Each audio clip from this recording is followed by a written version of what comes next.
नमस्कार मित्रों, नमस्कार आप सबको मेरा नमस्कार। मेरा नाम अश्विन वैद्य है। कभी तो कल कल करके बहता है आंसू, कभी बिल्कुल खामोश पड़े रहता है आंसू। मौका खुशी का हो या फिर गम का, हमेशा कुछ न कुछ कहता है आंसू। हर वक्त रहता है किसी वजह की तलाश में, फिर मिलते ही झट आंखों से बहता है आंसू। लाख कोशिश करने के भी ये छूटता ही नहीं, न बहे तो भी आंखों में नमी छोड़ता है आंसू। कभी कभी लगता है ऊपर वाले ने मुझे बनाया इसलिए कि ताकि वो देख सके इंसान कितना दुख सह सकता है।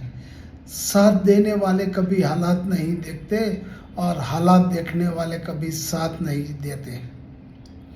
रिश्ता वह नहीं जिसे दुनिया को दिखाया जाए, सच्चा रिश्ता वह है जो दिल से निभाया जाए,